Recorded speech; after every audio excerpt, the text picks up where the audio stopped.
Selamat pagi, selamat berjumpa kembali di dalam ibadah online Gereja Suara Kebenaran Injil Pantai Indah Kapuk.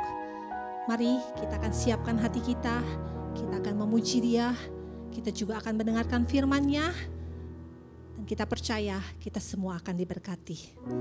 Siapa boleh naik ke gunung Tuhan? Siapa boleh datang ke tempat kudus-Nya? Kita naikkan pujian ini.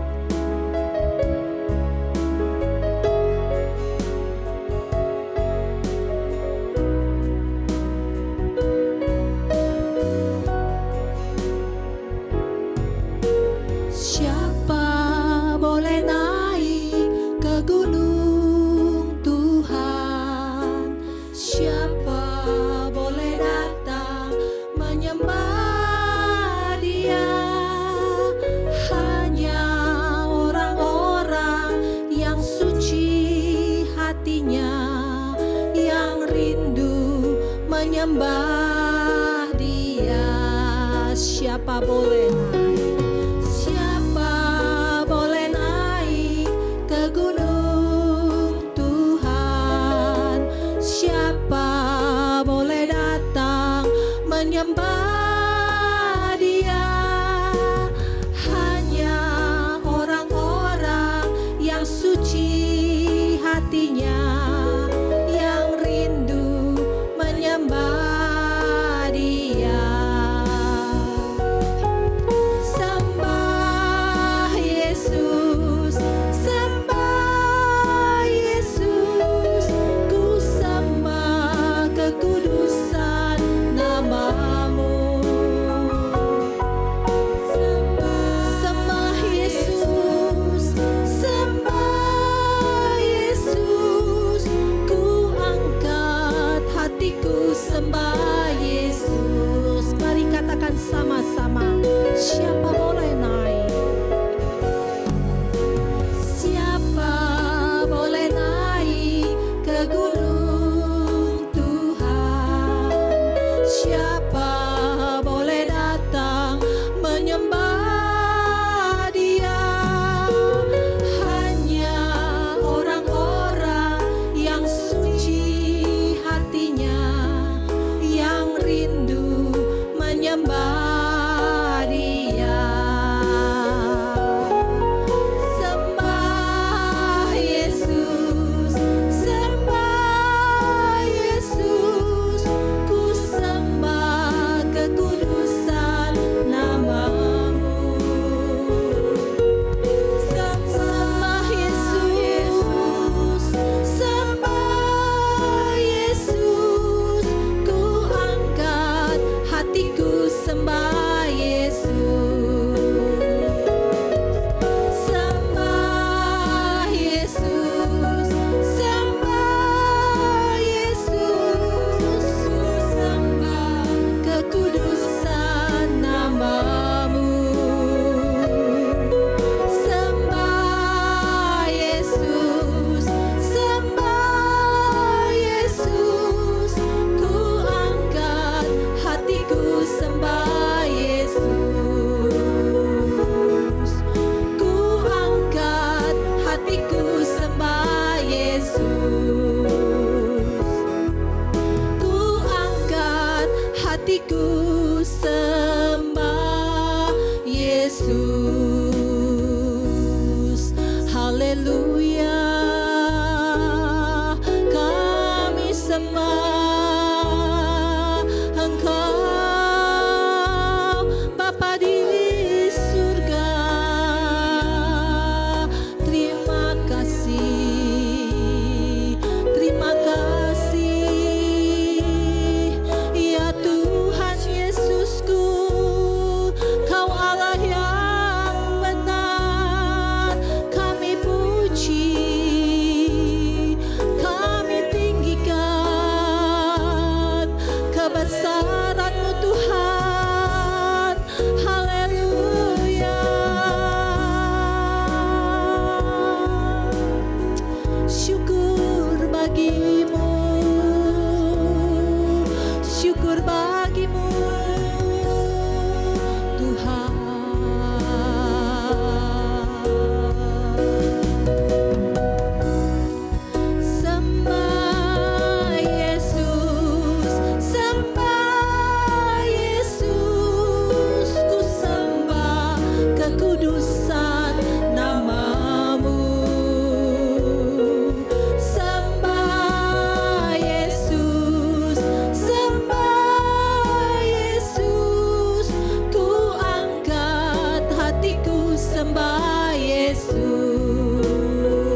waktu ini untuk kami bersekutu dengan Engkau di dalam ibadah online.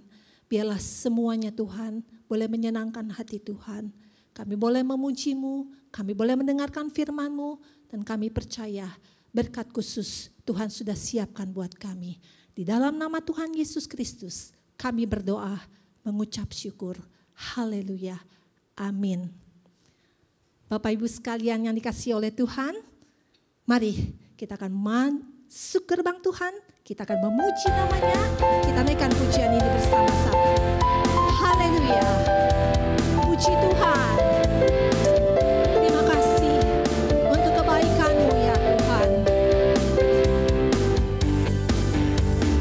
Masuk gerbangnya bersyukur dengan penuh pujian, bersuka di hadirat-Nya, nyanyi besarkan agung namanya, puji Dia tiuplah sangkakala, musik dan tarian, semua makhluk di bumi di surga dengan senap hati angkat pujian, sebab Tuhan baik, sebab Tuhan baik, sebab Tuhan baik, anugerahnya kekal selamanya, sebab Tuhan baik, sebab Tuhan baik, sebab Tuhan baik, anugerahnya kekal selamanya. Yesus Kristus Allah Tuhanku, pencipta segalanya, datang sujud di hadapannya, angkat suaramu, naikkan pujian, puji Dia tiuplah sangkakala, musik dan tarian, semua makhluk di bumi di surga dengan senang hati angkat pujian, sebab Tuhan baik, sebab Tuhan baik, sebab Tuhan baik, anugerahnya kekal selamanya, sebab Tuhan baik, sebab Tuhan baik, sebab Tuhan baik, anugerahnya kekal selamanya, sebab Tuhan baik, sebab Tuhan baik, sebab Tuhan baik, sebab Tuhan baik, anugerahnya kekal selamanya, sebab Tuhan baik,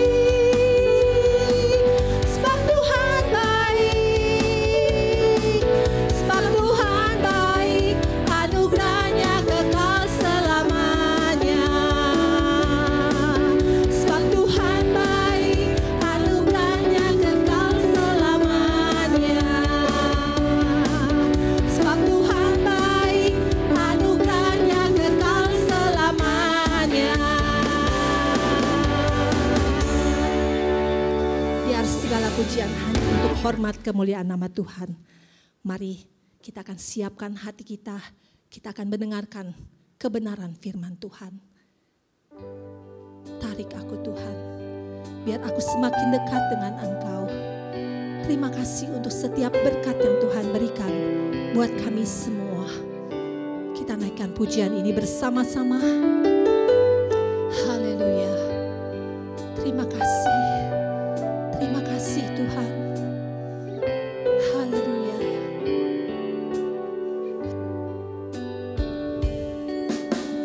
Tarik aku dekat padamu, itu lebih dari berkat yang Kau beri.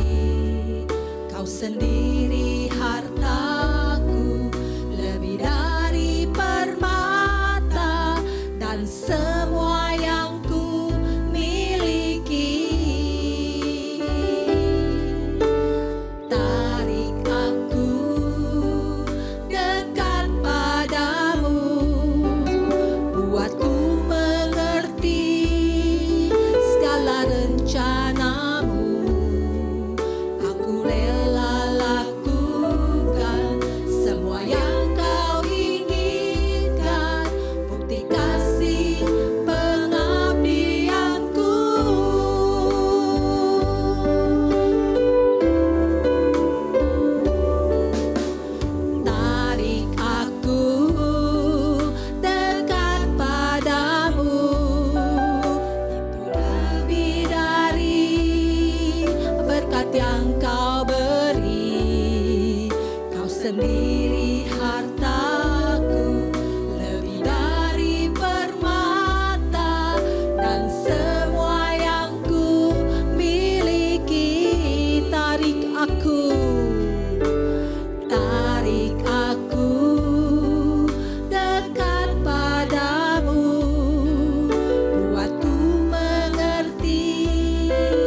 kami tertanam di dalam kerajaan-Mu Tuhan. Dan kami akan perjuangkan itu selagi kami ada di muka bumi ini. Kami siap mendengarkan firman-Mu di dalam nama Tuhan Yesus Kristus. Haleluya. Amin. Shalom saudara sekalian. Selamat pagi dimanapun kita berada. Baru saja kita sudah mendengarkan puji-pujian penyembahan yang tulus dari tim kita. Luar biasa. Puji-pujian yang diarahkan ke Tuhan dengan hati yang tulus itu berbeda. Dalam seluruh hidup kita harus menyembah Tuhan. Mari kita berdoa lebih dahulu. Bapa di surga, kami mau jadi murid Tuhan Yesus. Ajari kami pikiran perasaan kami. Ajari kami untuk hidup dalam seluruh aspek hidup kami. Menjadi murid Tuhan. Pakai mulut hamba-Mu untuk menyampaikan kebenaran ini. Berkati setiap kami yang mendengar. Umat-Mu dimanapun mereka berada. Hanya di dalam nama Tuhan Yesus kami berdoa. Amin. Amin. Bapak Ibu sekalian, banyak orang tidak menyadari bahwa hidup ini waktunya benar-benar singkat. Banyak orang sudah mendengar bahwa zaman ini adalah akhir zaman. Tapi tidak banyak orang mengerti bahwa apa yang dimaksud dengan akhir zaman. Orang hanya berpikir bahwa akhir zaman itu kiamat. Dari dulu dikatakan mau kiamat, tapi buktinya tidak kiamat-kiamat sampai hari ini. Sehingga banyak sekali yang mencemooh. Itu cuma kata para rohaniwan. Buktinya tidak ada yang kiamat sampai hari ini. Nah, ini yang orang-orang tidak mengerti. Orang-orang fasik itu tidak mengerti tapi sombong. Ya. Waktunya sebenarnya sangat singkat. Seberapa singkatkah waktunya? Kita tidak ada yang tahu sebenarnya. Tetapi tanda-tandanya kita tahu. Kita memang tidak bisa meramal tepat tanggal waktunya dan jamnya. Karena semuanya tergantung dari keputusan dari surga. Tetapi Alkitab kita memberikan tanda-tandanya. Hari itu ketika Tuhan Yesus datang, disebut parousia. Parousia itu adalah kedatangan anak manusia. Kedatangan Tuhan Yesus yang kedua kali.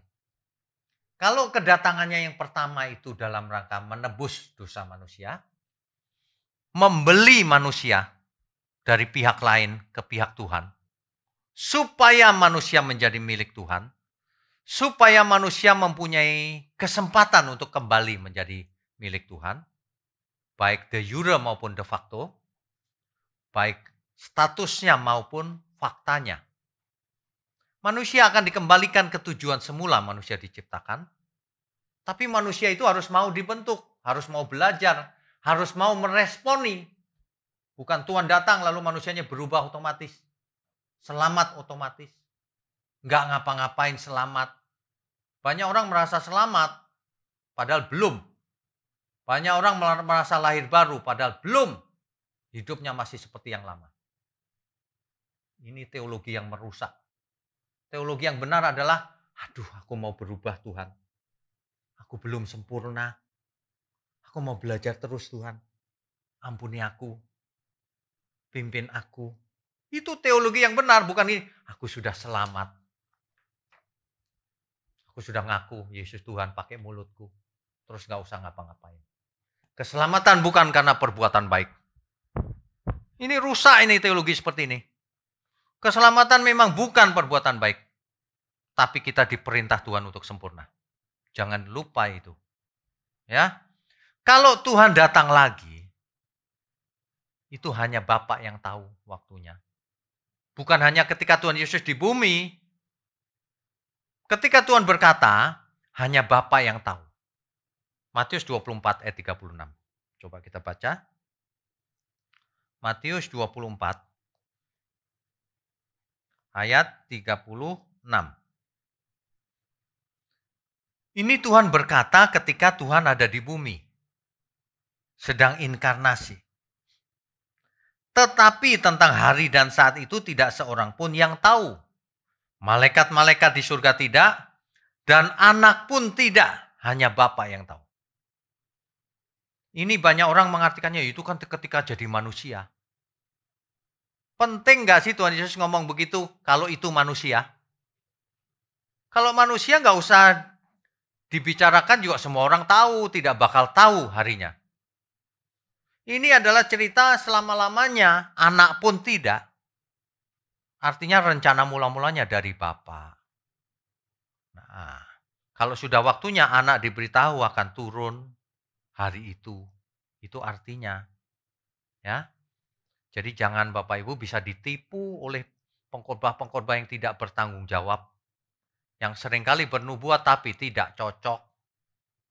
Tahun berapa itu ada yang bernubuat? Yesus akan datang nih. Tapi tidak cocok. Lalu direvisi. Oh, ditunda 1 bulan. Kayak penerbangan aja ditunda. Setelah 1 bulan tidak datang lagi Tuhan Yesus. Lalu tidak ada pertanggungjawaban sampai hari ini. Anehnya, orang-orang yang mendengar dia kok masih mau dengar. Jangan salahkan siapa-siapa loh ya. Orang yang benar tuh kalau dengar, wah ini bohong, orang ini enggak mau dengar lagi. Ini dengar terus. Jangan salahkan siapa-siapa kalau ada orang yang binasa. Karena nggak mau belajar. Bandel, bebal. Error. Tohulah dalam bahasa Ibraninya. Ya. Hanya Bapak yang tahu. Jangan coba-coba meramal. Alkitab hanya memberikan tanda-tandanya. Ada beberapa tanda di mana Tuhan Yesus bakal datang lagi. Contohnya, Matius 24 ayat 32 sampai 34. Matius 24 ayat 32 sampai 34. Ini kalau kita lihat perikopnya, itu tentang kedatangan anak manusia. Kedatangan Tuhan yang kedua maksudnya. Kita baca ya. Ayat 32. Tariklah pelajaran dari perumpamaan tentang pohon ara. Bapak Ibu harus tahu pohon ara itu menggambarkan Israel. Tidak pernah pohon ara menggambarkan bangsa lain. Apabila ranting-rantingnya melembut dan mulai bertunas, kamu tahu bahwa musim panas sudah dekat. Jadi kalau ada pohon ara mulai bersemi, itu artinya sebentar lagi musim panas. Ini adalah satu gambaran paralel kepada kedatangan anak manusia. Ya. Demikian juga jika kamu melihat semuanya ini, ketahuilah bahwa waktunya sudah dekat, sudah diambang pintu. Nah, barulah begini, aku berkata kepadamu. Yesus yang berkata. Sesungguhnya angkatan ini tidak akan berlalu sebelum semuanya ini terjadi. Jadi angkatan ini tidak akan berlalu sebelum semuanya terjadi. Kalau kita mau mengerti ayat ini, bisa kita interpretasikan seperti ini. Tuhan Yesus akan datang kembali, waktunya sangat singkat. Sebelum angkatan ini berlalu, Tuhan Yesus sudah datang lagi. Itu artinya. Dihitung sejak kapan? Sejak pohon ara itu bertunas dan bertumbuh kembali. Kita tahu sejarah historisnya bangsa Israel. Sejak tahun 70 Masehi, itu kan tercerai-berai. Karena Yerusalem dihancurkan oleh Jenderal Titus, Kekaisaran Roma. Bait Allah dihancurkan habis sama sekali. Tinggal tembok baratnya sekarang. Disebut juga tembok ratapan. Tinggal itu temboknya. Bahkan di ruang Maha Suci, di atasnya sekarang sudah tidak ada ruang Maha Suci. Yang ada adalah bangunan lain, bangunan agama lain. Ya, semuanya diizinkan dan Israel lenyap seolah-olah dari muka bumi. Tapi ribuan tahun kemudian merdeka lagi. Kok bisa? Sementara bangsa-bangsa lain di Alkitab lenyap. Coba bangsa Edom kemana? Bangsa Filistin kemana? Bangsa lain-lain semua. Semuanya lenyap. Tapi Israel malah muncul setelah ribuan tahun. Kita ingat perumpamaan tadi, pohon ara mulai bertunas dan bertumbuh. Ya. Israel merdeka 14 Mei 1948. Kalau kita mau mengartikan itu sebagai pohon ara yang bertunas atau bertumbuh lagi, mulai hidup lagi setelah mati, kering, maka satu angkatan tidak akan berlalu, Tuhan Yesus datang. Tergantung dari kita maunya satu angkatan itu berapa. Kalau satu angkatan itu 70 tahun, maka 1948 ditambah 70 sama dengan 2018. 2018 kan Tuhan Yesus tidak datang. Berarti satu angkatan mungkin 80, mungkin. Kalau satu angkatan 80 tahun, maka Tuhan Yesus akan datang sebelum tahun 2028. Sebelum itu, nanti malam juga bisa datang. Kan sewaktu-waktu, kita tidak tahu waktunya. Tapi hanya tidak melebihi waktu tahun 2028. Kalau yang dimaksud Tuhan itu satu angkatan itu 80 tahun.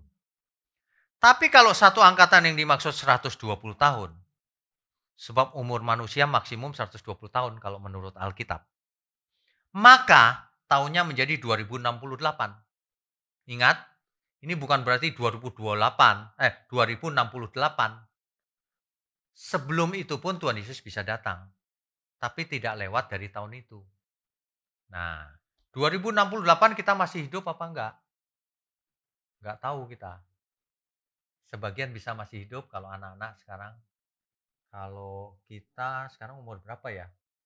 Kalau kita umur 50 aja belum tentu masih hidup. Ya, belum tentu. Kita berharap sebelum itu Tuhan Yesus datang. Sebab kalau kita masih hidup Tuhan Yesus datang enak. Enak bagi orang yang mengasihi Tuhan. Kalau orang yang hidup sembarangan itu justru takut. Jangan dulu Tuhan. Waduh, bahaya ini. Nah, kalau nanti ternyata ada generasi lanjutan kita yang 2068, Tuhan Yesus tidak datang ternyata, berarti interpretasi ini salah. Lah kan mesti jujur begini. Amin, Bapak Ibu. Bukan berusaha meramal, bukan. Kita mau berusaha mengerti apa kata Alkitab. Tuhan Yesus bisa datang setiap saat. Tidak ada seorang pun yang tahu. Tapi satu generasi tidak akan berlalu. Jadi paling lama sebelum 2028 atau sebelum 2068. Sebab kalau itu pun Tuhan Yesus nggak datang, berarti interpretasi saya salah. Ini tidak bermaksud mau meramal. Ini cuma mau memberikan gambaran kemungkinan-kemungkinan. Supaya kita semua berjaga-jaga. Bersiap-siap berubah. Ya. Tapi ingat, sebelum itu terjadi pun, kita bisa mati setiap saat. Kalau seseorang mati, itu sudah selesai itu. Tidak usah nunggu Tuhan Yesus datang. Sudah dihakimi. Karena roh orang mati akan ada tujuannya. Orang fasik akan menuju ke Hades. Dunia orang mati atau alam maut. Sedangkan orang yang berkenan bagi Tuhan akan menuju ke Firdaus, tempat yang nyaman. Itu artinya sudah dihakimi. Yang di Hades artinya Tuhan tidak berkenan. Yang di Firdaus artinya Tuhan berkenan. Nanti kalau Tuhan Yesus datang kembali, yang di Hades dibangkitkan, dikasih tubuh baru, lalu ditinggal di bumi ini. Yang menjadi lautan api. Yang di Firdaus diberi tubuh kemuliaan. Dijemput Tuhan Yesus di awan-awan. Dan dibawa ke langit baru, bumi baru. Khotbah kita pagi ini untuk mengingatkan kita semua bahwa Tuhan bisa datang setiap saat. Sebelum itu pun kita bisa mati setiap saat. Pembaringan terakhir kita bisa di rumah sakit. bisa di rumah, bahkan bisa di jalan raya. Kalau kita jatuh, kita tidak tahu loh. Bapak Ibu bisa bayangkan gak sih, dunia ini tragis. Manusia bisa mati di mana saja, dengan cara apapun. Mestinya kalau kita mati, kan dikelilingi keluarga kita dulu, pamitan dulu ya, peluk-pelukan dulu, baru kita berangkat. Kan lumayan enak. Kadang-kadang tidak loh, tragis dunia ini. Ada yang sedang nyetir di tengah jalan, serangan jantung. Keluarganya tidak tahu. Dan ia mati di mobil. Tragis gak sih? Keluarganya sangat sedih. Seharian kok gak pulang katanya. Ternyata ada yang menghubungi akhirnya. Ternyata sudah mati. Orang yang kita kasih mati di tengah jalan. Tragis ya? Tapi lebih tragis kalau rohnya menuju alam maut. Ditolak Tuhan. Kalau cuma tubuh fisiknya di tengah jalan itu tidak masalah. Tapi rohnya harus ke Firdaus. Amin Bapak Ibu. Kita fokusnya keselamatan. Tapi bukan berarti lalu kita hidup sembarangan, kebut-kebutan, tidak menjaga kesehatan, makan sembarangan, jahat. Oh, itu pasti tidak selamat. Kita hidup harus bertanggung jawab. Ya. Kalau bisa kita sehat, umur panjang, belajar yang benar, hidup menjadi berkat bagi sesama. Itu luar biasa. Nggak kaya, nggak masalah. Asal ada makanan, pakaian cukup. Kan begitu. Ya. Satu generasi itu kita tidak tahu yang dimaksud Tuhan Yesus berapa tahun. Kalau dalam Mazmur 90 ayat 10 kan rata-rata 70 tahun sampai 80 tahun.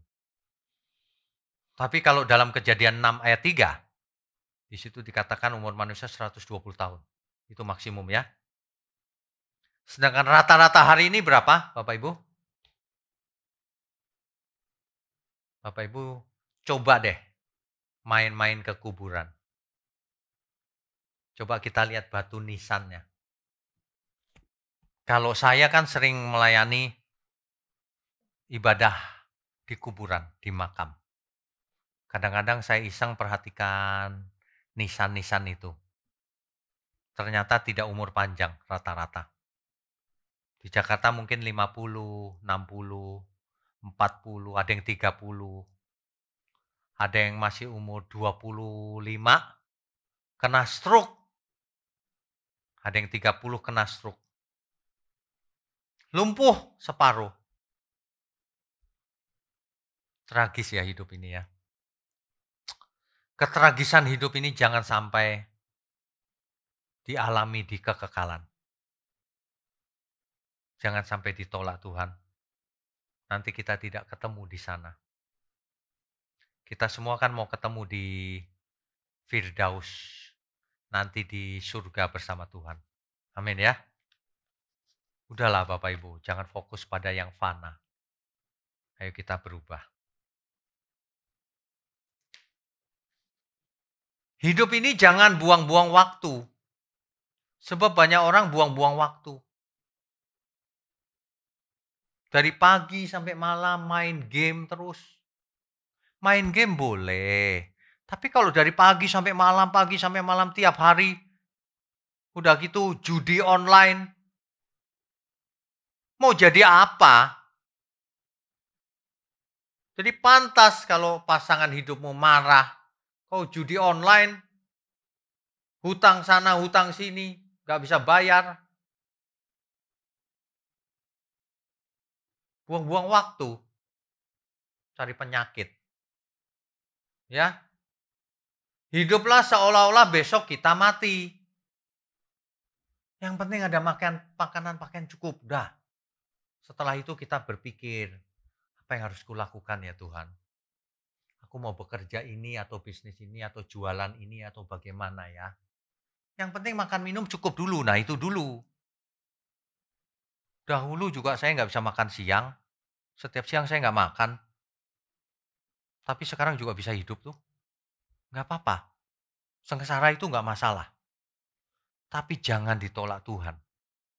Kalau itu tidak boleh. Kenapa? Itu sengsaranya kekal. Iya. Waduh. Kalau sengsara kekal, waduh bahaya. Ya. Hidup Kristen itu bukan lalu kalau gitu jadi pertapa ya Pak. Bukan. Bukan. Jadi pertapa nggak melakukan apa-apa Pak. Sehari-harian cuma berdoa tok. Bukan. Hidup kita ini harus bisa dipakai Tuhan.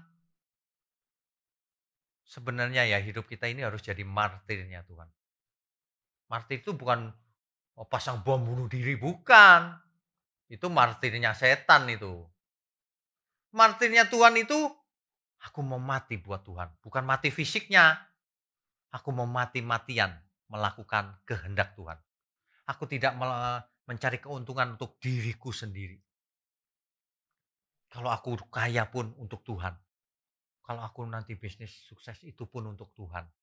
Kalau kugunakan untuk keluargaku, itu pun untuk Tuhan sebenarnya. Untuk keluarga itu untuk Tuhan, untuk nyekolahin anak, untuk makan.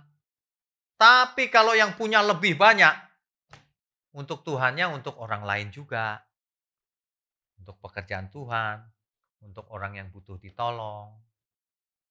Nah iya loh, kalau enggak untuk siapa? Diri sendiri enggak butuh banyak sebenarnya. Manusia itu kalau sudah serakah, waduh, sudah lupa diri. Sudah kerasukan setan. Sebenarnya setan enggak merasuk sih. Cuma pikirannya sudah seperti setan. Jadi sebenarnya sudah menjadi setan. Cuma bentuknya manusia. Manusia yang normal itu, kalau masih manusia itu masih punya nurani. Kalau orang sudah mengejar kekayaan triliun tapi tidak peduli sama sesamanya.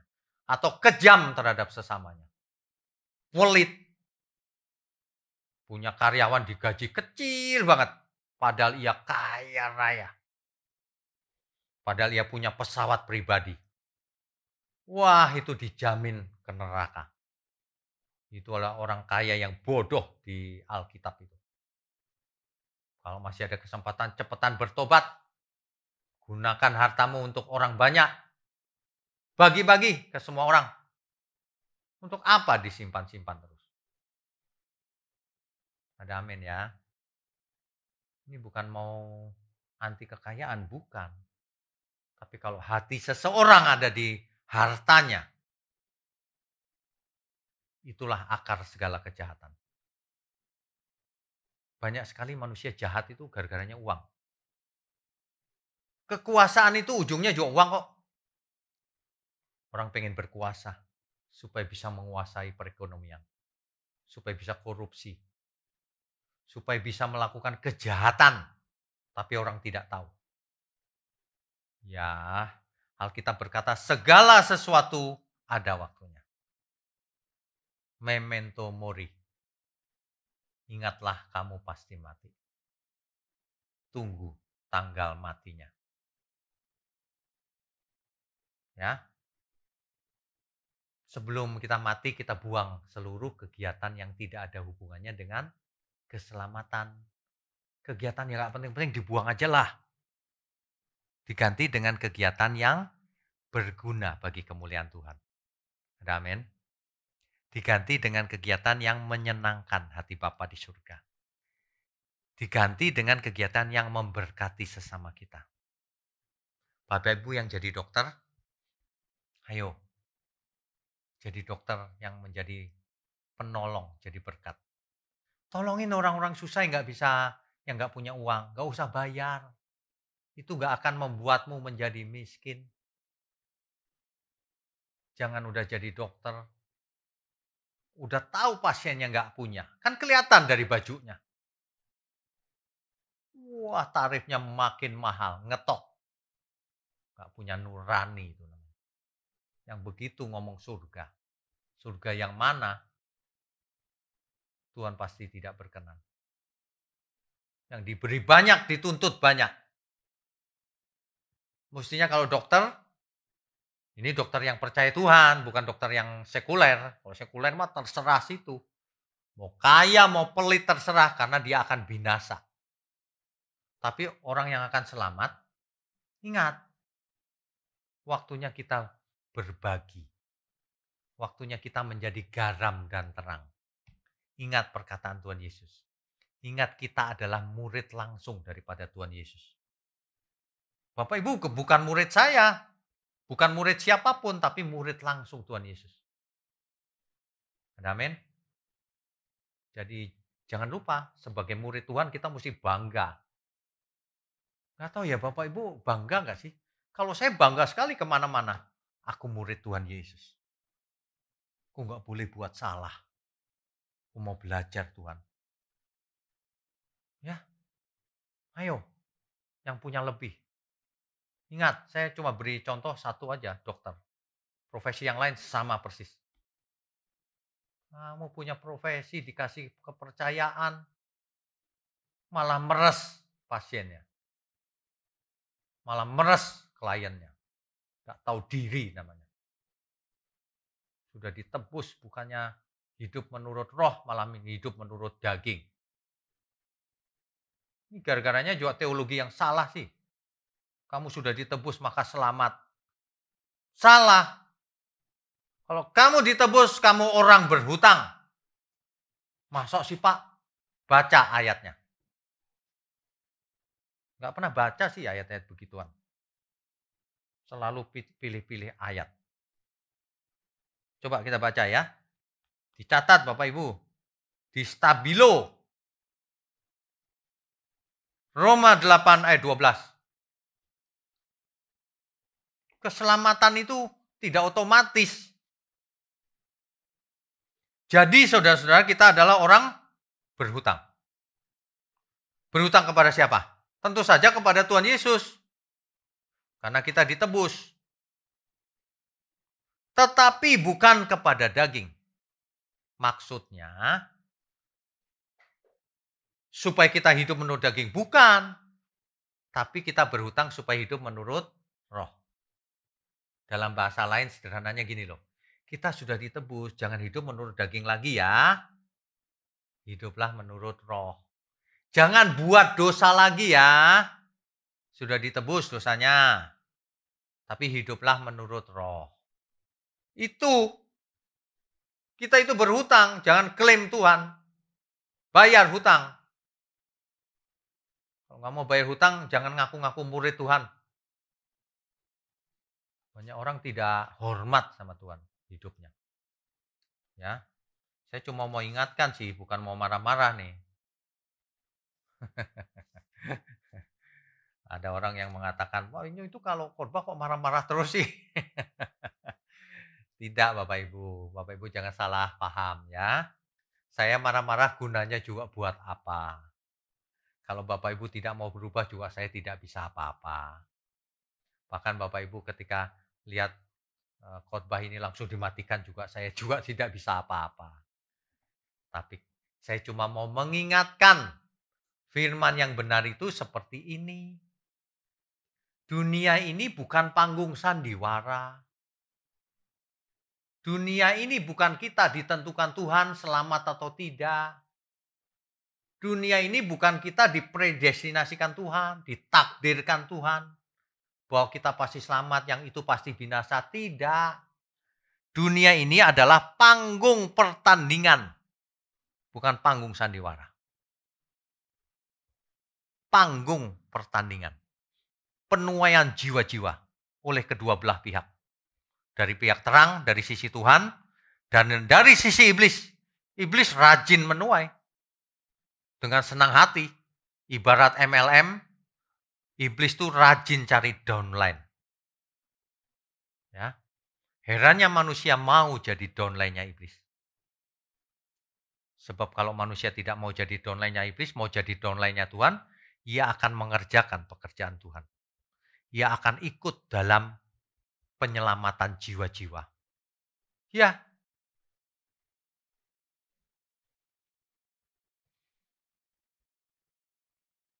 Ini kalau malaikat diwawancara ya Bapak Ibu ya.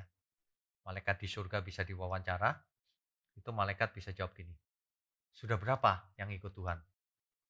Waduh, malaikat geleng-geleng. Kok banyak yang ikut dunia ya? Itu sebabnya kalau ada satu orang lahir baru, bertobat dengan benar, malaikat bersorak-sorak. Kenapa? Angkanya di surga naik satu. Sling. Orang yang selamat, sling, nambah satu. Dan itu sangat dihargai. Sebab rohnya itu asalnya dari Tuhan. Roh manusia asalnya dari Tuhan. Jadi harus kembali kepada Tuhan. Apakah kita mau pilih Tuhan Yesus? Bapak Ibu, jangan cuma nyanyi toh. Banyak orang suka nyanyi tapi nggak menghayati dan tidak melakukannya. Dari kecil kita sudah tahu lagu ini. Ku ikut Yesus, keputusanku. Ku ikut Yesus, keputusanku. Ku ikut Yesus, keputusanku. Ku tak ingkar, ku tak ingkar. Keputusan kita mau ikut Yesus. Jangan ingkari. Bukan cuma jangan ingkari. Ayo ikut aktif dalam pekerjaan Tuhan. Pekerjaan Tuhan bukan cuma di gereja loh ya. Ikut semua partisipasinya. Bahkan ketika Bapak Ibu bagikan link ini, itu pun ikut, itu pekerjaan Tuhan. Jangan kalau hoax di forward, kalau yang khotbah-khotbah nggak di forward. Itu pasti pekerjaan iblis itu. Pekerjaan Tuhan, apa yang baik menurutmu? Yang menyenangkan Tuhan, kerjakan itu. Dari hal paling sederhana, forward link-link yang Bapak Ibu pikir itu kebenaran. Kalau Bapak Ibu pikir itu bukan kebenaran, jangan di forward. Ya, dari hal kecil, kita harus berusaha Bapak Ibu. Jangan di pikiran itu merasa selamat tapi tidak melakukan apa-apa. Malas, pasif. Keselamatan karena anugerah. Itu salah kalau cuma berhenti sampai di situ. Keselamatan itu dimulai oleh Tuhan Yesus. Keselamatan karena anugerah. Tapi belum selesai. Yang selesai pekerjaan Tuhan Yesus di kayu salib. Pekerjaan manusia belum selesai. Nanti kamu akan mengerjakan pekerjaan-pekerjaan yang kulakukan. Bahkan lebih besar. Baca ayat itu enggak?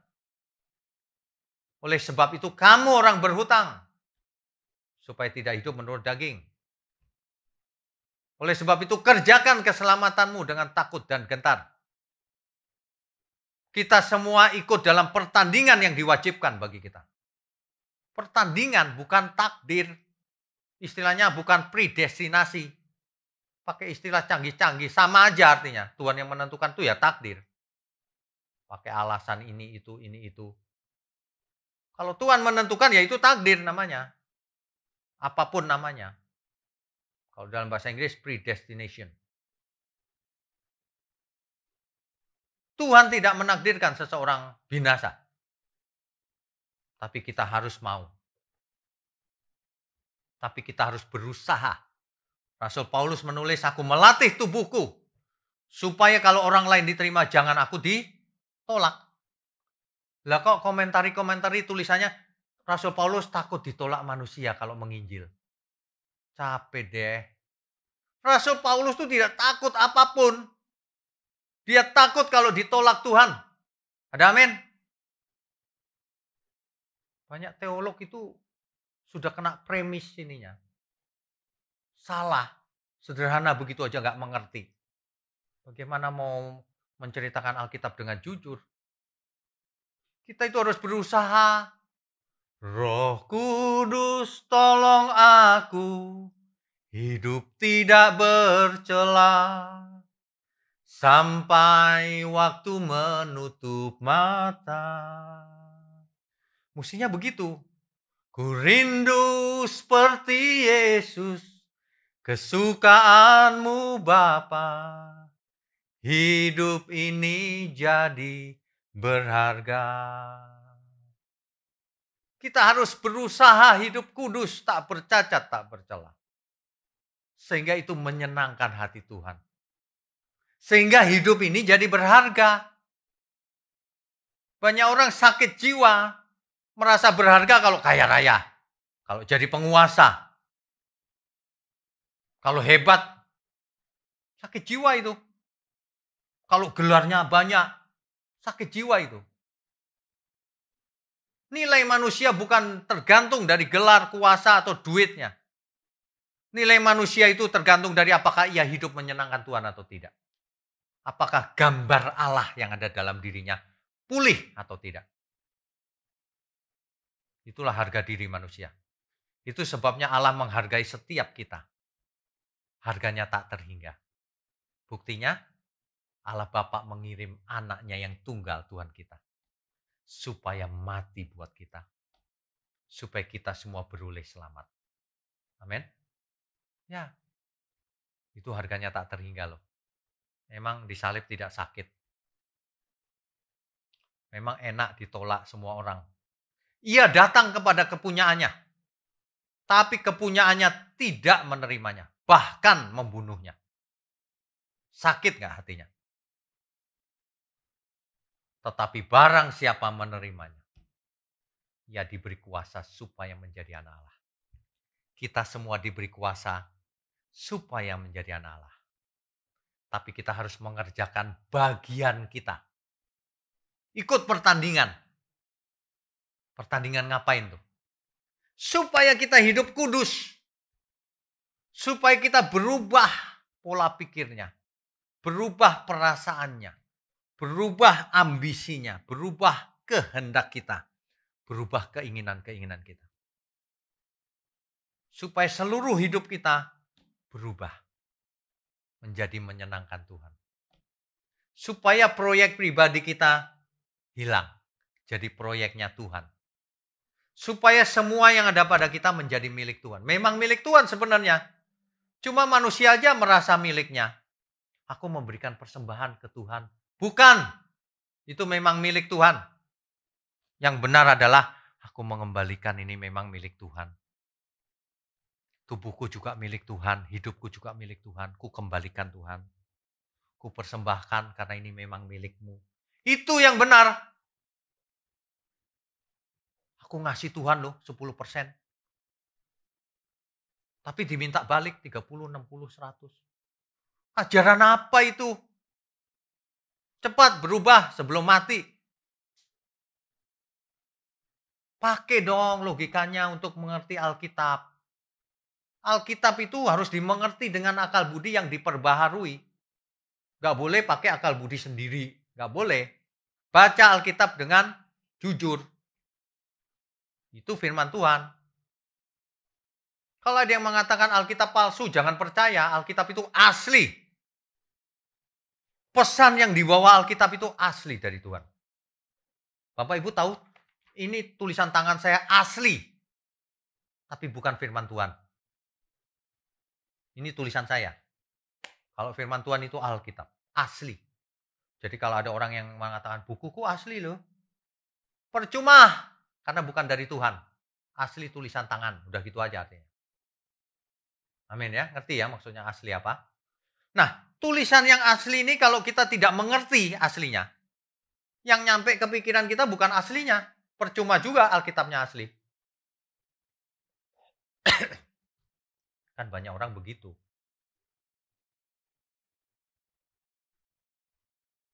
Banyak orang tidak mengerti pesan asli Alkitab.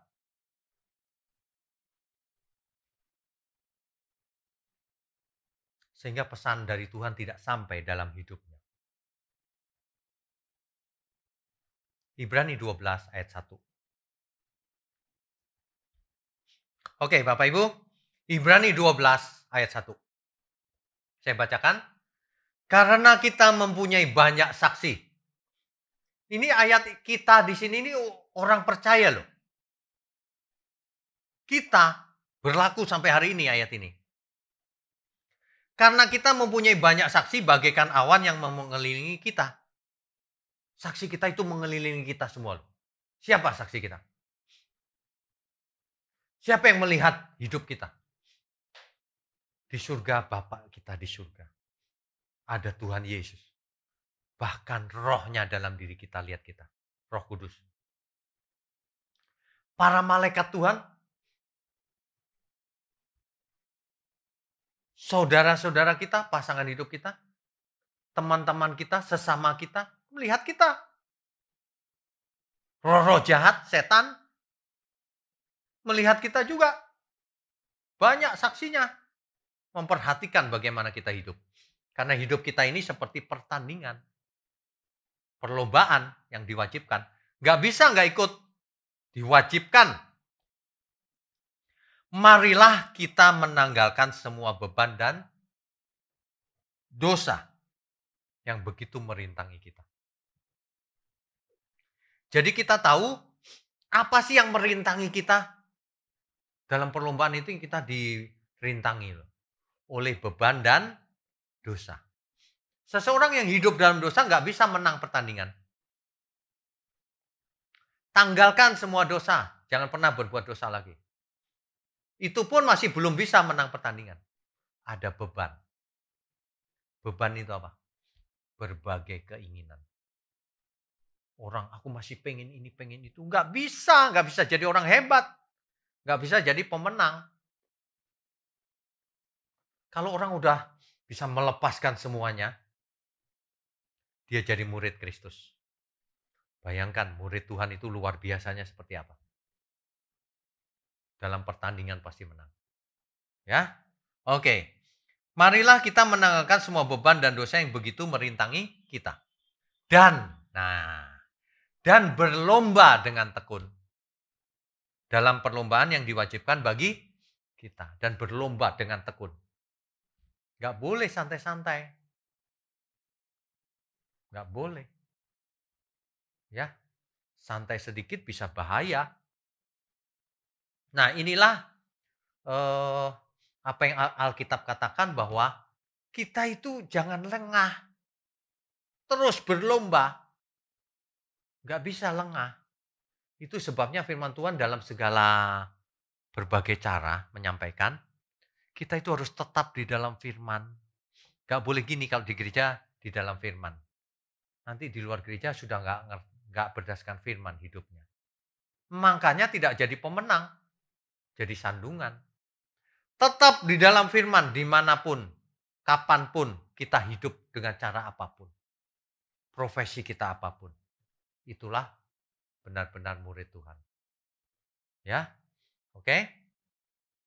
Nah, jadi sebenarnya ya kalau kita mengerti kebenaran ini, kita malu loh berbuat dosa. Ada banyak yang lihat kita, ada banyak yang melihat kita. Bapak di surga lihat kita, Tuhan Yesus lihat kita, Roh Kudus lihat kita, teman-teman kita, setan pun lihat.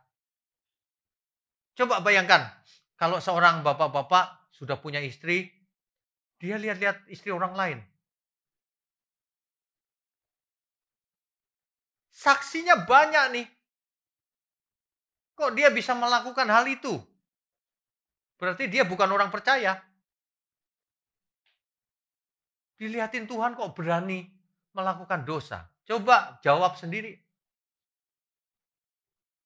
Ada roh Allah dalam diri kita kok berani berbuat dosa. Gak malu. Ada setan yang ngeliatin manusia. Kok mau berbuat dosa? Berarti kau sedang menyenangkan setan. Si setan yes terus. Ngerti gak sih maksudnya? Banyak manusia ya, udah percaya ngakunya, tapi berbuat dosa jalan terus. Ada saksinya setan, roh jahat, dan malaikat Tuhan. Malaikat Tuhan tutup mata. Ngakunya percaya tapi buat dosa. Tapi malaikat jahat, roh jahat, yes, tepuk tangan. Nangkep ya maksudnya ya. Manusia kalau nggak di pihak Tuhan itu begitu. Malah menyenangkan setan. Jadi di pihak Tuhan atau bukan itu bukan soal agama. Kalau agama banyak yang Kristen. Tapi kelakuannya bukan Kristen. Lucifer curang. Ia memanfaatkan manusia yang banyak keinginan. Jadi kalau kita punya banyak keinginan, gampang dimanfaatkan oleh Lucifer. Makanya firman tadi Ibrani, tanggalkan beban dan dosa. Tanggalkan keinginan kita. Setan masuk melalui keinginan. Setan tidak punya hak atas tubuh kita, lalu merasuk seenaknya sendiri. Tidak bisa, tidak punya hak. Tapi setan bisa memancing-mancing keinginan. Sejak Eden kan begitu modusnya. Hawa dipancing-pancing. Hawa, kalau kamu makan buah itu kamu gak mati. Kamu nanti menjadi seperti Allah. Dipancing-pancing. Manusia yang banyak keinginan gampang jatuh. Karena dipancing-pancing. Coba kita baca Yakobus 4 ayat 3. Yakobus 4 ayat 3. Ini nanti harus dibacanya dari dari ayat 1 sih. Kita baca dari ayat 1 aja deh ya. Dari manakah datangnya sengketa dan pertengkaran di antara kamu? Bukankah datangnya dari hawa nafsumu yang saling berjuang di dalam tubuhmu? Manusia berantem tuh biasanya karena hawa nafsunya masing-masing tuh. Ayat 2. Kamu mengingini sesuatu, karena keinginan. Tetapi kamu tidak memperolehnya. Orang yang nggak mengingini tapi nggak dapat, itu biasanya terus lari ke hal negatif. Iri pada orang yang punya. Macam-macam. Lalu kamu membunuh. Mulai bunuh. Kamu nggak punya tapi kamu bunuh. Kamu iri hati. Kain iri hati pada Habel. Tetapi kamu tidak mencapai tujuanmu. Lalu kamu bertengkar dan kamu berkelahi. Kamu tidak memperoleh apa-apa, nggak dapat apa-apa juga sih. Karena kamu tidak berdoa. Oh, kalau gitu berdoa bisa dapat ya? Enggak juga. Ayat berikutnya. Atau kamu berdoa juga. Tetapi kamu tidak menerima apa-apa karena kamu salah berdoa. Rupanya doa itu bisa salah. Jadi jangan heran kalau Bapak Ibu klaim janjinya nggak dapat apa-apa. Bapak Ibu yang suka klaim janjinya dapat nggak? Dapat, Pak. Ada yang cerita sama saya itu. Seorang ibu bicara gini. Pak, saya itu pengen tas loh, Pak. Tas mahal. Lalu saya teriak-teriak, Pak. Tuhan, aku pengen tas, sambilnya nangis-nangis setiap hari. Aku klaim janjimu, Tuhan. Kau berjanji akan belikan aku tas. Berhari-hari. Akhirnya, saudara, Tuhan kirim tasnya. Dibeliin anaknya maksudnya. Kenapa?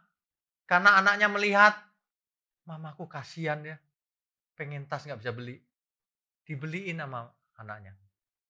Itu model yang begitu tuh. Klaim janjinya yang jujur. Klaim janjinya dapat nggak? Nggak semua doa dikabulkan oleh Tuhan. Ini buktinya. Atau kamu berdoa juga, tetapi kamu tidak menerima apa-apa. Yakobus 4 ayat 3 itu. Kenapa? Karena kamu salah berdoa. Kok bisa salah? Sebab yang kamu minta itu hendak kamu habiskan untuk memuaskan hawa nafsumu. Kamu minta itu buat apa? Cuma hawa nafsumu kan? Gak ada hubungan dengan keselamatan jiwa. Gak ada hubungan dengan memberkati banyak orang. Gak ada hubungan dengan kebutuhan dasar kita. Nangkep gak? Jangan gunakan nama Tuhan sebagai mantra dalam nama Yesus. Salah doanya gak dikasih sama Tuhan. Meskipun dalam nama Yesus. Memangnya bisa dalam nama Yesus dipakai sembarangan. Banyak orang tidak hormat sama Tuhan Yesus. Ya. Ayat 4-nya.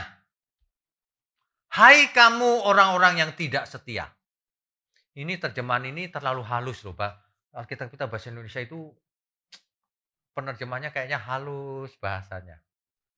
Dalam teks aslinya gini. Hai kamu para penjinah. Laki-laki penjinah dan perempuan penjinah. Gitu bahasa aslinya. Ngeri juga sih. dianggap berzina loh. Padahal bukan zina fisik nih yang dimaksud. Ya. Tidakkah kamu tahu bahwa persahabatan dengan dunia adalah permusuhan dengan Allah? Rupanya orang yang bersahabat dengan dunia, dengan harta dunia, dengan perbuatan-perbuatan duniawi, itu musuh Allah. Itu perzinahan di mata Tuhan. Ya, hati-hati. Ngaku di pihak Tuhan. Ngaku mempelai Kristus. Tapi berzina dengan dunia. Binasa. Disebut orang yang tidak setia dalam bahasa Indonesia. Dalam teks aslinya, hai pejinah, laki-laki dan perempuan. Kalau kamu bersahabat dengan dunia, kamu musuh Allah. Itu artinya. Jadi barang siapa hendak menjadi sahabat dunia ini, ia menjadikan dirinya musuh Allah. Jadi kalau orang sengaja bersahabat dengan dunia, berarti ia sengaja juga bermusuhan dengan Allah. Hidup ini pilihan. Hidup ini kita yang memutuskan. Kita itu yang membuat decision itu kita sendiri. Tapi nanti yang dihakimi juga kita sendiri. Yang harus bertanggung jawab juga kita sendiri. Yang menerima hukuman juga kita sendiri. Dan sebaliknya yang menerima mahkota juga kita sendiri. Pilihan di tangan kita. Jangan salah. Ini semua ayat sama. Semua ayat sama. Dengan kalimat yang berbagai macam sama. Tapi intinya sama juga. Ya. Nah, Yeremia dulu bernubuat dalam Yeremia 31 ayat 31 sampai 34. Dahulu Taurat ditulis dalam 2 loh batu. Tapi di zaman Yeremia Tuhan menitipkan pesan kepada Yeremia. Aku akan menaruh hukumku di akal budimu. Itu sebabnya di zaman kita sekarang kita tidak mengkultuskan kitab Alkitab yang kertasnya, tidak dikultuskan. Sebab kebenarannya ditaruh di akal budi kita, di hati kita. Kita mau dijadikan manusia-manusia Allah. Bukan manusia-manusia beragama. Kalau manusia-manusia beragama, nanti kita ke gereja bawa kitab Alkitab. Alkitab yang gede biar dilihat orang. Tidak. Hari ini kita Alkitab bisa ada di handphone, bisa ada di iPad, bisa di mana-mana. Tapi kebenarannya harus ada di dalam diri kita. Harus ada di hati kita. Ada amin? Ingat baik-baik itu. Jangan menjadi manusia agamawi. Semua dihidupi. Ayat-ayat itu hidup di sendi-sendi kehidupan kita. Ayat-ayat Alkitab itu hidup dalam setiap perkataan kita dan setiap perbuatan kita. Dalam setiap mata kita, setiap mulut kita, setiap telinga kita. Apa maksudnya? Semuanya dikerjakan dengan benar. Memuliakan Tuhan. Gak ada satupun tindakan kita yang membuat Tuhan marah atau berduka. Itulah manusia Allah.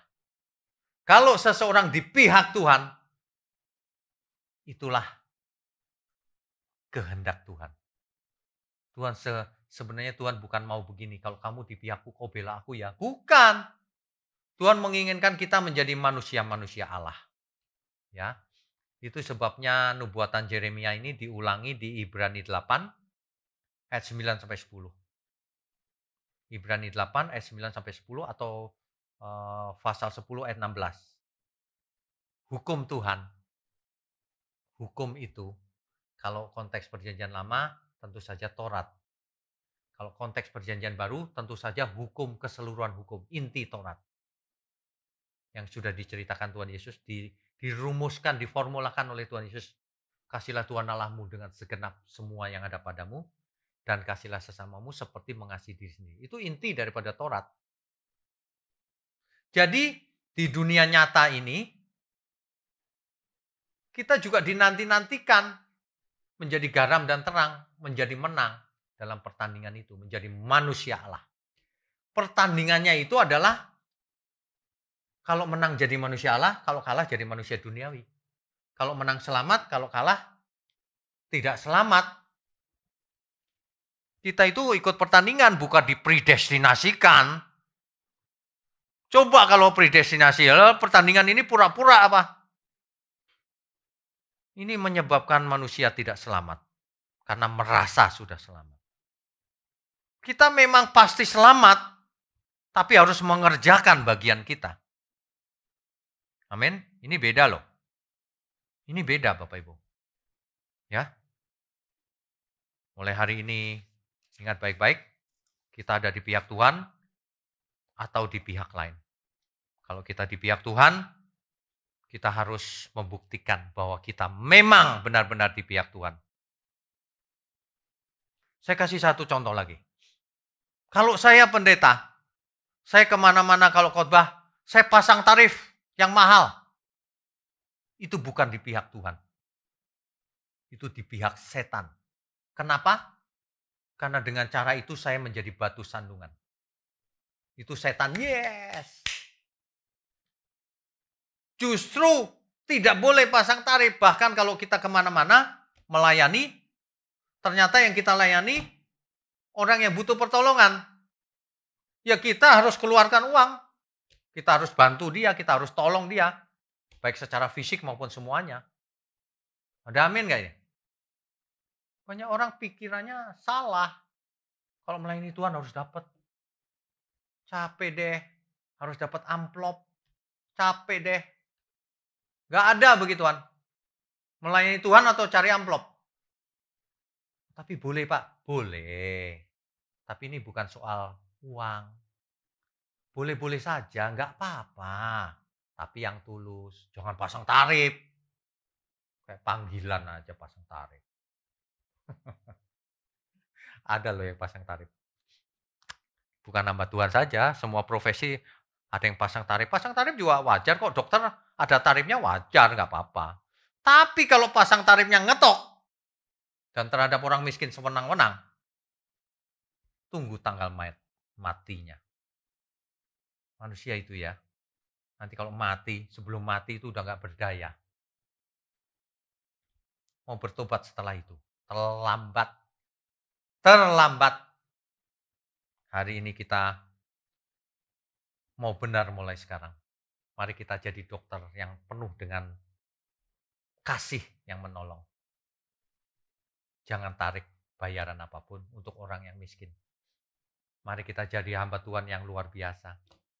Bahkan kita keluarkan uang kalau kita ada. Kalau nggak ada ya nggak apa-apa, berkati saja. Mari Bapak Ibu yang jemaat ada kelebihan, transfer ke gereja. Karena gereja sedang membutuhkan untuk renovasi, untuk memberkati orang, banyak. Tapi kalau Bapak Ibu terbatas, nggak apa-apa juga. Tapi harus memiliki hati yang tulus, yang jujur, yang menyenangkan Tuhan. Amin. Seseorang mau di pihak Tuhan atau tidak, terlihat mulai hari ini, sekarang juga. Dan hanya kita dan Tuhan yang tahu. Orang lain tidak tahu. Jadi ini tergantung dari kita masing-masing. Amin. Amin. Saya percaya firman yang benar berkuasa, lebih tajam dari pedang. Mengubah kita semua. Kiranya Tuhan Yesus memberkati kita semua. Baik seluruh jemaat GSKI Pantai Indah Kapuk maupun semua umat Tuhan di seluruh dunia. Amin ya. Mari kita angkat tangan kita sudahi pertemuan ini. Kami sambut segala berkat yang turun dari Bapa, dari Tuhan Yesus, dari surga. Dan dalam persekutuan dengan Roh Kudus, pimpinan Roh Kudus. Yang memimpin kita kepada seluruh kebenaran. Sampai selama-lamanya. Haleluya. Hosana. Amin.